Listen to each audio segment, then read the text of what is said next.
afternoon, everybody. So in this session, we're going to cover a few things. We're going to start off with why is a will important? Then we'll go on and look at what happens if you don't have a will. And if you're sitting there thinking, actually, I haven't got one, what do I need to do? We'll run through the options. Then we'll go on to the basics of inheritance tax and making gifts. And then we're just going to finish off the session today looking at lasting powers of attorney and why they're equally as important as wills as we go through. But let's start then with wills. So if you haven't got a will, you are not alone. 60% of adults in the UK haven't done one at the moment. So what's the point of them? Why should you have them? Well, a will tells people two very important things. First of all, it tells everybody who should have your money and your property and your possessions when you die. And this is known as your estate. Now, whenever I hear the name estate, it kind of conjures up the vision of a stately home, but your estate is quite simply the money and the property that you leave behind. Secondly, your will is going to set out who should be in charge of organising your estate and following the instructions that you leave in your will. And that person is known as an executor. And you can name one person as your executor or more if you want to. And your executor should really be somebody that you trust to distribute your estate according to your wishes. Now, if you've got children under the age of 18, then you might also want to set out in your will who would be their guardians, who would look after them in the event that you and their other parent weren't around to look after them. And guardians don't have to be the same people as executors. They can be, but you can choose different people if you want to. Now, you can also use your will to tell people about the other wishes you have, things like instructions for your funeral or what should happen to your pets after you've gone. And it's particularly important to have a will, particularly if your situation is more complicated, such as you're not married, partnership, or you've been divorced, and you've got stepchildren, or you've got things like assets and property abroad. And the reason it's so important is that because if you don't leave a will or that will is not accepted, the government will dictate what happens to your money. And that definitely might not be in line with what you want to do with it.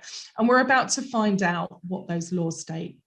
So a will not only protects your families and your heirs, but it can also avoid a lot of family stress of dealing with your estate at what already is going to be a very difficult time for them. Okay, so let's move on then. Let's see what happens to your will. What happens to your estate if you don't make a will? Well, in that case, your estate will be distributed according to the law of intestacy. And you can find the full details of that on the government website that I've shown there at gov.uk. Now, the law of intestacy are complex laws, but I'm just going to run through the basics now so you can get an idea. So if you were to die without a will and you have got a spouse or a civil partner and your estate is worth less than £270,000, then your spouse or your civil partner will receive all of it. However, if your estate is more than £270,000, then half of it will go to your spouse and then the other half will be split equally amongst any children that you have. Now, if you don't have any children, your spouse and your civil partner will again receive everything. But let's think about if you're not married and you do have children, then in that case, if you don't have a will, all of your estate will then just be split equally between your children, and whether or not they're biological or adopted children, they have equal rights. But if you had no children and you weren't married or had a civil partner, then all of that money would go to your parents. If your parents weren't around, it would go to your siblings. And if they went around, then it would go to wider family. But the main point here is that if you are in a couple, but you're just living together and you're not married or in a civil partnership, your partner does not automatically get anything. And if you were to die and you had no living relatives, the state would get the lot. And last year, you can see in the pink box there that the government actually received £17 million just because people died without wills. So as you can see, the rules of intestacy are pretty prescriptive. So to avoid having money left to people that you don't want it to go to, or for your family to have to guess who you would like certain possessions to go to, then you do need to leave a will. So let's look at how you can go about doing that. Now, theoretically, anybody can write a will. But there are three main routes that people go down, and that's in the box on the right-hand side. And I'm just going to run through each of them briefly now. So the first one is you can use a solicitor to write a will for you. Solicitors are regulated by the Solicitors Regulation Authority. And so what that means is, actually, if you're unhappy with what they do, if you've got any complaints, you can actually take that to the legal ombudsman. And because wills are legal documents, they can be invalidated by very small mistakes. So actually the case for using a solicitor is that they really know their stuff and your will is going to be watertight. The other thing about a solicitor is that they will witness the will, which means it's far less likely to be contested by the probate office. And that's part of the government that your estate has to be reported to when you pass away. And certainly a solicitor is going to be the recommended route if you have got a more complex financial or family situation. Now, just to give you an idea, a simple will that's drafted by a solicitor would normally cost around £200. And the other upside is the solicitor will normally store that will as well at no additional cost. If you have got more complex situations, you're in a modern family like I am with stepchildren and ex-partners, or if you have got property, the rise in cost of that will, it could go up to £1,000 in some cases, but normally it would be somewhere between about £200 and £600 to get that will done by a solicitor. The next option for writing your will would be a will writing service. And this is a lower cost alternative to using a solicitor, and prices start at just under £100 for these. Now, a will writing service, they might go through this online with you, or you might have an in-person meeting. But a will writing service is most suited to those with straightforward circumstances. For example, you might be leaving everything to your immediate family and you don't have any overseas assets, or you don't have a business. First of all, if you're thinking about a will writing service, do check whether you're entitled to a free service as part of either the trade union membership you've got, or insurance or bank cover. I mean, I remember my first will was actually included as part of my Barclays bank account at the time. And certainly some home insurance does offer this service under legal cover. So that would be the first place to check. But what you do need to know about will writers is they don't have to have any qualifications.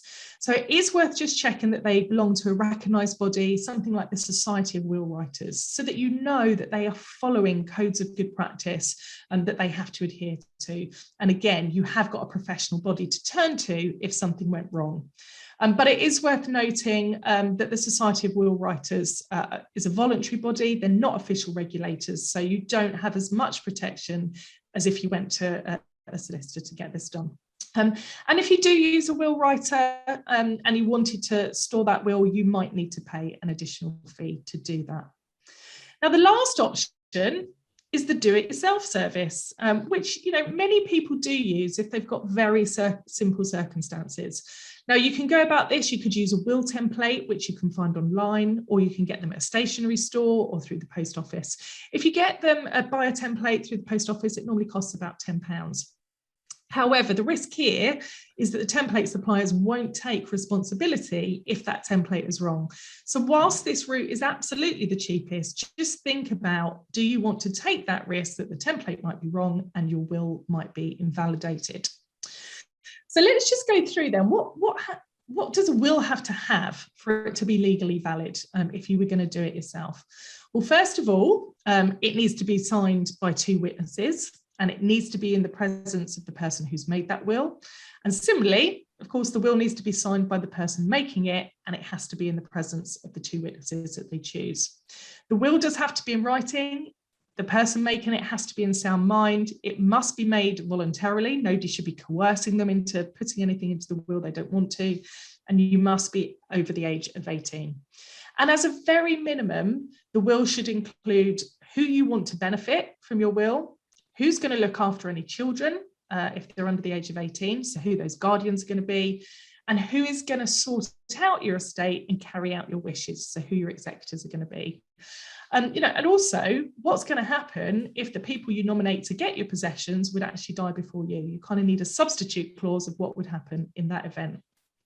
If the will doesn't comply with these requirements, it might be invalid and you will be deemed to have died intestate, i.e. without a will, and therefore those laws of intestacy will then kick in. Now, while you're thinking about making a will, whichever route you go down, whether it's with a solicitor, will writer, or doing it yourself, you should consider a few things. So, first of all, what's the value of your estate? Do you need to consider inheritance tax planning? We're going to go on to look at that in a moment. Are there any gifts or money or an item that you want to give to a charity or friends or relatives? And should you be putting that in? And what extent, do you have any debts? How are those going to be paid on death? Maybe you've got a death in service benefit that you've got through work, but if you've done that, have you made a nomination as to who's going to receive that? I mean, this list is certainly not exhaustive. It just gives you a few ideas of the sorts of things that you should be thinking about. Now, to bring sort of writing wills to life, I just thought I'd tell you a story about my own experience of wills. Now, earlier this year, my grandfather passed away in February, but he was the ripe old age of 99. And he'd asked me and my mum to be the executors of the will. But the first thing I wanted to say is that actually being an executor is definitely not straightforward. There's a lot of form filling to do. It can be really time consuming and it can be complicated. And although, I feel like I've got a good knowledge of financial things, the forms that me and my mum had to complete and send off to the probate office detailing all of the things that my granddad left behind were really complicated. And we actually asked a solicitor to help us to do that. I think my point here is just think really carefully about who you choose as executors. You might want to choose your husband or wife, but do you think they could cope? Are they financially savvy enough? Are they organised? Now, of course, you can ask a solicitor to be an executor. You don't have to, but it's certainly an option they'll provide. But it can be an expensive service. So just think about what's right for you. Look at the cost and think about the people you have around you who you would trust to do that. The other thing I wanted to say about my grandfather's will was that he decided at the age of 97, so a couple of years before he died, to do a will himself. And the reason he did that is because the solicitor who'd actually drawn up his previous will 20 years earlier had actually passed away himself. So my granddad, in his wisdom, thought, I'm just going to do it myself. However, being the age that he was, there were spelling mistakes, the signature was very shaky. He'd also printed it double-sided, he'd put a staple in it, and apparently all of those things were a big no-no. So, of course, when we went to give it to the probate office, we had to jump through a lot of hoops to get that will accepted. Luckily, the main thing for them was, how did they know if a solicitor didn't witness it, that he was in sound mind? Now, luckily, he had a friend who was a judge who he'd actually discussed his will with, and she was very happy to sign a witness statement to say that he was in sound mind, that he had intended to do it. But definitely, if my granddad had told me that he was doing that will, I'd have definitely asked him, or certainly considered, to go to a solicitor to draw it up for him. It would have been far easier and far less stressful. So just weigh up the cost of getting a will done versus the stress that you might leave behind. So I hope that little case study has helped people to think about things. One of the other things I wanted to draw your attention to is that many charities offer a free will writing service by solicitors. In return, of course, they're going to hope that you make a donation or a bequest to their charity. I've named a few on the slide here, but it is worth looking at Money Saving Expert just to see, because they put a full list of the charities that take part in those charity-based schemes.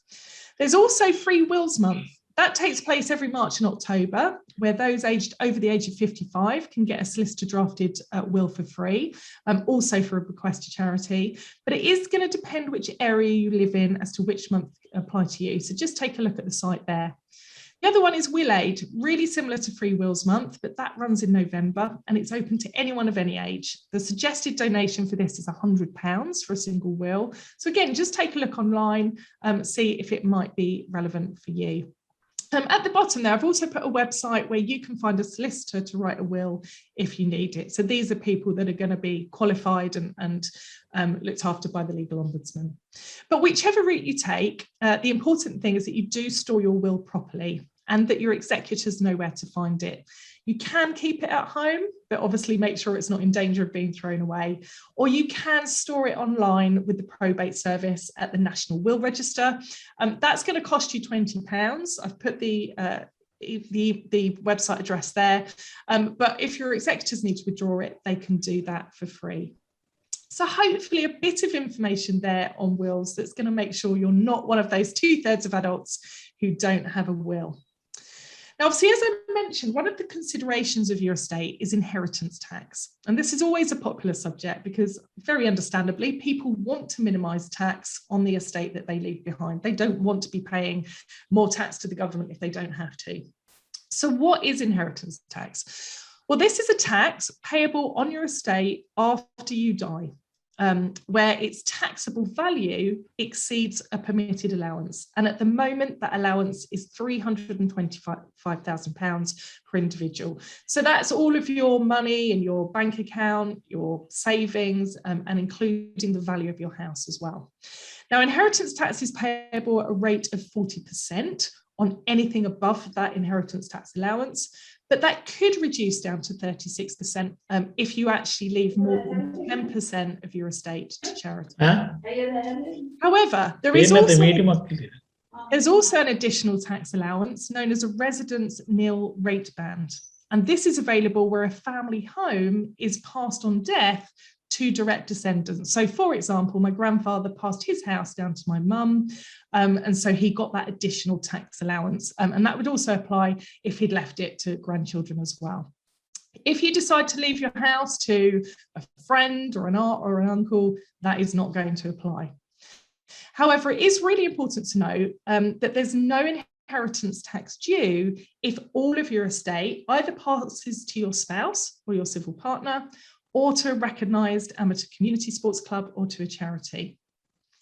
Now, if your estate does go above the allowances, so let's say you had both allowances, so that would increase to £500,000, the people that you've left any gifts to in the last 7 years before you died might have to pay inheritance tax on those gifts. And the reason that the government know is because your executors have to fill in on the probate forms any gifts that you made 7 years beforehand. So that is just something to be wary of. If your estate when you die is under that threshold amount, then it doesn't matter if you've made any gifts in the previous 7 years. The people that you gave that money to are unlikely to have to pay any additional tax. However, the good news is that there are some gifts that you can make free from inheritance tax. And it doesn't matter at what point you die, the people you gave that money to won't need to pay anything. And I've just listed them here.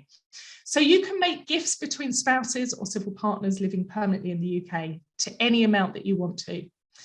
You can also give unlimited gifts up to £250 per individual per tax year, and that doesn't have to be family if you don't want it to be.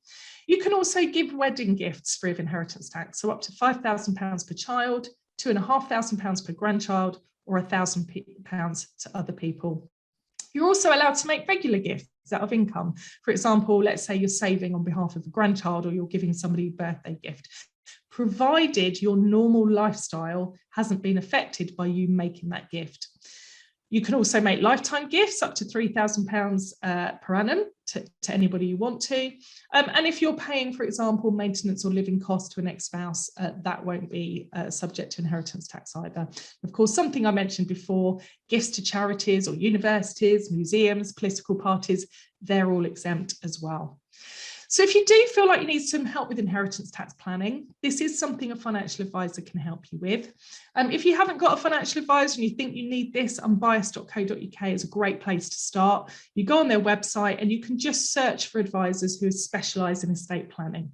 Or of course, get recommendations from friends as well. That's a really great place to go. Now, another thing that is as equally important as thinking about your will is a lasting power of attorney. Now, a lasting power of attorney is a legal document that allows you to appoint one or more people, if you want to make decisions on your behalf if in future you didn't have mental capacity to make those decisions yourself. And you might be sitting there thinking, well, what sort of examples is that? Well, all of us have the potential to lose mental capacity. That could include getting dementia or Alzheimer's. It might be having a debilitating illness. It might be having a stroke or maybe an accident. Now we're all fairly optimistic creatures in life and think that these things aren't going to happen to us. But unfortunately, if we look at recent stats, 1 in 79 people in the UK now have dementia, and there are over 150,000 road casualties every year. So we do need to accept the reality that something could happen to us to affect our ability to make decisions. Now, LPAs can cover both your health and your financial affairs. You can choose to make one type of lasting power of attorney, or you can choose to make both. They're there to protect you. Recent statistics have shown that only about 4 million adults in the UK have lasting powers of attorney, and these are most commonly made by people in their 70s and 80s, with women being twice as likely to apply than men. So let's look just a little bit more at why you actually need them, because you might be sitting there thinking, well, it doesn't really matter if I'm ill or if I was in an accident, my next of kin can just make those decisions for me. But unfortunately, our next of kin have no legal rights unless you're a parent that making decisions on behalf of a child who's under the age of 18. You must have legal authority before acting on behalf of somebody in the UK. So let's just think about, if you did lose capacity and you didn't have a lasting power of attorney, what could happen? Well, first of all, no one else is going to be able to access your bank account, so it could be frozen. And if you've got a joint account with somebody, but it needs both of your signatures, then the person who you're partnered with on that account might also not be able to get access to the money either. Your investments, nobody will be able to withdraw them or put money in, and the same goes with benefits as well. And particularly things like people may not be able to get into your bank account to pay bills. Let's say you're in hospital for a period of time, who else could take over your finances? Now, the importance of the LPA really hit home for me recently, because when me and my mum, we were selling my grandfather's house, and we were the executors on his will.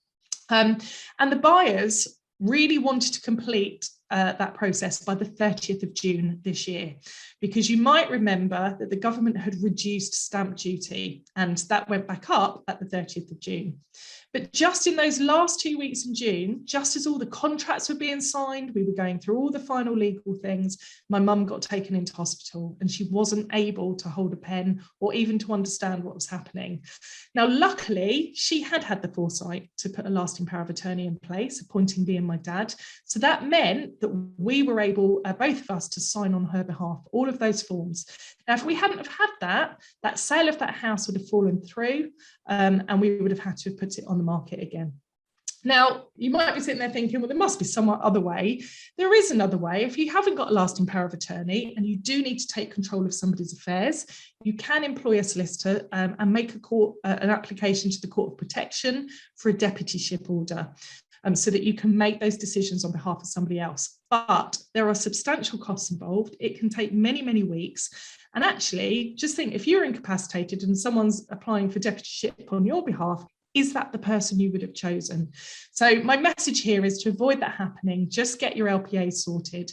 They can be prepared really inexpensively on the gov.uk website, which I've shown on the slide. You'll just need to choose an attorney, fill in the forms, and then register it online. And that can take up to 10 weeks to do. The cost is £82, and it will come into play immediately if for any reason you couldn't make decisions. Alternatively, you could get a solicitor to draw it up. They normally charge between £200 and £300. So act now to avoid those issues later. If you do need some help with what we've heard today and you're a member of the ICE Ben Fund, you can access some more information about wills and inheritance at the online Wellbeing Resources, and I've put the links here. I've also included the helpline number at the bottom there for the ICE Ben Fund as well. But really excitingly, watch out next year for information about a new will writing service that's going to be introduced for members. So watch this space on that one. If you're a member of the support network, they've actually partnered with Law Express to give their members access to free legal advice 7 days a week. Not only do Law Express give guidance over the phone about bereavement, wills and powers of attorney, but also about a whole host of other issues as well: employment, family, relationship difficulties. And when you call them, they'll just ask you some questions about what you're inquiring and they'll match you to the best advisor. So I put the details there. And of course, don't forget the fantastic services offered by both ICE Ben Fund and Support Network, who have sponsored the webinar today. They can both provide financial, workplace and wellbeing support to help not only you, but your families as well. And I've put their contact details here in case you need to contact them after the event. So that's all from me, Lindsay. Have we had any questions in? Yes, Sarah, thank you so much. That was excellent. So much information in there. And we have actually got a number of questions. Let's see if we can get through some of them now. So the very first question is the estate not just property value, but the total net value of all assets? And possibly linked to that, does the estate include lump sum death benefit?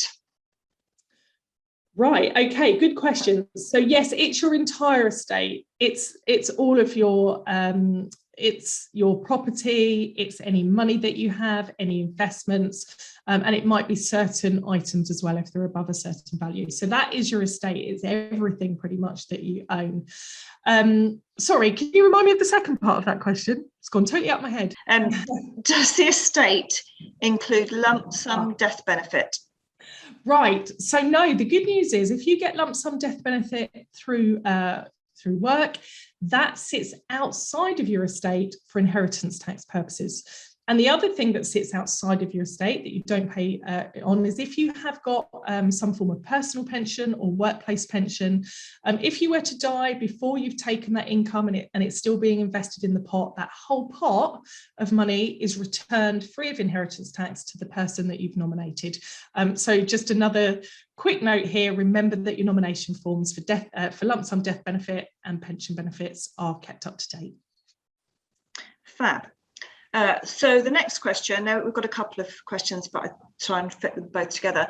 Are there any differences to be aware of between the law in Scotland and the rest of the UK regarding wills and power of attorneys? Oh, absolutely. Thank you very much for mentioning that. Yes, the laws of intestacy are different in Scotland.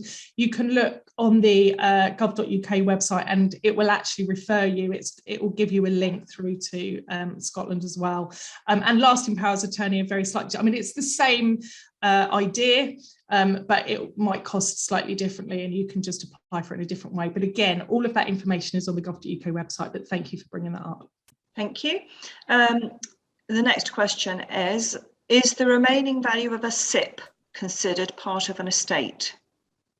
No, so a SIP is a personal pension. It's self-invested personal pension. If it's still invested, you haven't drawn it as income, that will sit outside of your estate for inheritance tax purposes. Great. If you have joint ownership on a house but are not married, is inheritance tax on the half of the property value due? There's something missing out of that question, but I think you get the gist of it.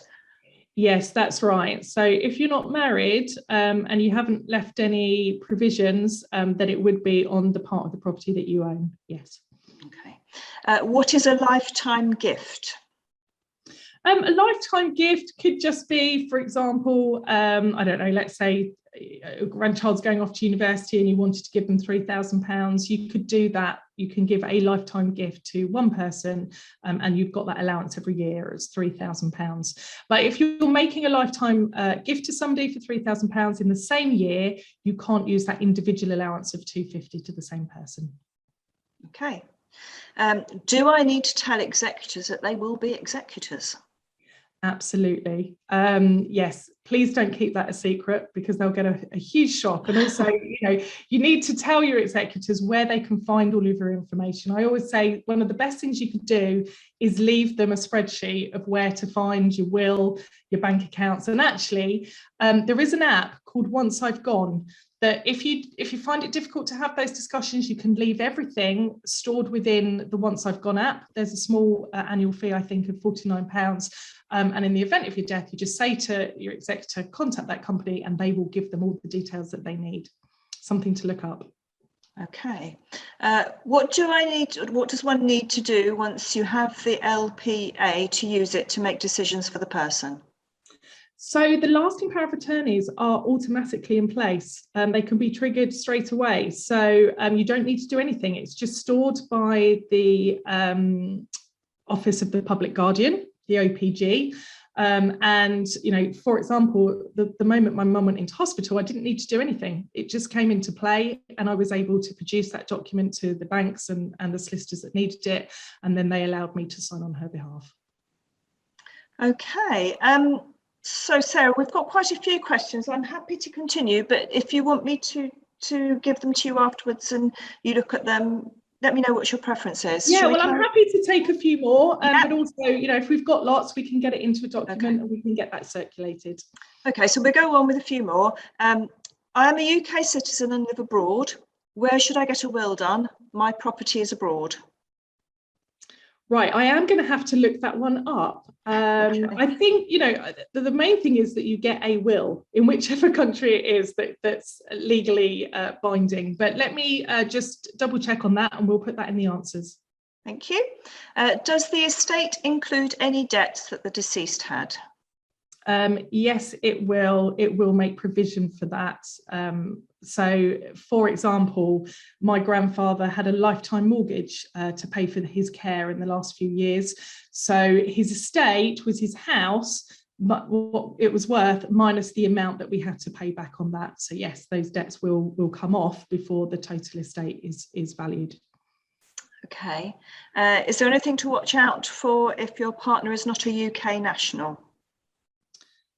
Let me think. There's no reason why they can't inherit anything that you have. But again, I'll double check that when we put in the questions just to make sure I'm not missing anything. Okay.